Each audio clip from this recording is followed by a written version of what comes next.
Don't blink, it's your boy Ink. Welcome to another episode, the review, and of Jujutsu Kaisen episode, season 1, episode 10. Amazing episode. We have, again, we're looking for a sorcerer, which is basically like a curse energy user that is evil. We know that one of them has like a student. So again, I was talking about last episode about how cool it was that we got the good guys having some students and the bad guys having some students. This is another case where we're seeing this, and again, it is fantastic.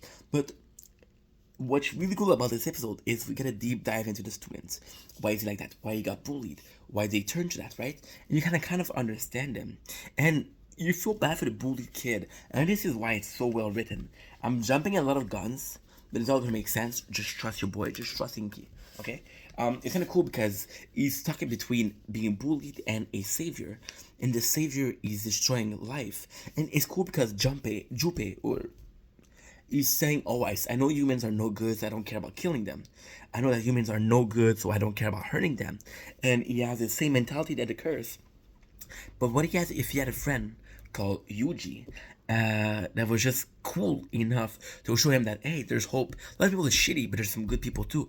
And it's kind of cool because Yuji kind of know that he's getting bullied, and Yuji wasn't necessarily bullied, but we know back in school he was always asked to be part of that club, part of this club, and he just wanted to be like, oh, I want to be part of what I want to do what I want. We remember what his grandfather said: protect weak people. Jupe is a weak person, right? We know he has some kind of power. So if Yuji, it's not precise in this, but it is intended that they think that Jupe is a curse user, and the fact that he is a curse user, uh, Yuji possibly think that yo, yes, I have to stop him, and that we can stop him. What if he was to become a student, right, with us? And I feel like some self-preservation. Maybe I'm going in deep, but maybe Yuji know that Sukuna is not gonna be able to Sukuna is gonna be super strong, and they need all the help they can get if he goes out of order. Because again, we're seeing Megumi and Nabaho train, but Yuji doesn't really know that they're training. It is super cool because we're having from one sense. There's two timelines in this there's three timelines. The first is the bad guy. I don't remember his name. And Junpei, we have Yuji and a associate of the school going to the place trying to talk to Junpei and save him. And on the third one, we have the teacher fighting the curse user. The curse user power are phenomenal. It can transform shape. It can use like people's body to protect himself or to attack. And the other guy is very physical. And again, we get the feeling that oh, we get the classic replica of oh yo, I'm not gonna do overtime. I'm not gonna do overtime. But what is really cool here is that I actually really enjoy this because this teacher, compared to Gojo is amazing. Gojo is the strongest sorcerer alive. This guy isn't the strongest sorcerer alive. So thinking if it was for Gojo, the fight would last a couple seconds.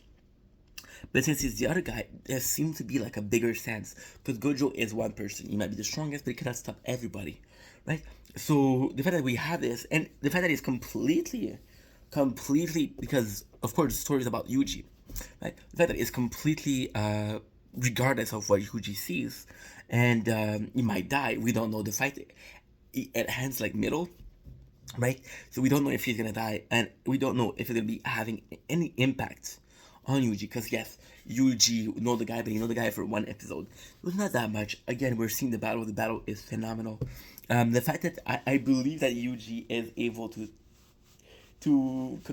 convince Junpei to be a good person. It's not clear as to what the power of Junpei is, but he does have curse energy. The curse energy, he does have power. And I think it's kind of cool that we're getting another character because they want to be a dick. But so far in the students, we have eight. We have 8 students. We have 2 teacher, right? They have the higher up. The higher up are not part of the story as much as the teacher and the students. So yeah, we have the director too. That's a cast of like 15 people, not even, right? So I feel like it's kind of cool. I do feel good about this. It was a good episode. There's not a lot going on because we spent a lot of time um, talking about the power system. So if you're familiar with Naruto, it's the same system. Stronger sorcerer fights stronger creature. Weaker sorcerer fight weaker creature. A stronger ninja take on more difficult mission. Weaker ninja takes on little mission. They have the same power struggle. Here, the same power system. However, it seemed underwhelming compared to Naruto because Naruto, it was to prove that the village had power, and the more mission they were doing, the more notoriety, the more credit, the more credibility that village had. So in Jujutsu Kaisen, we don't have that much.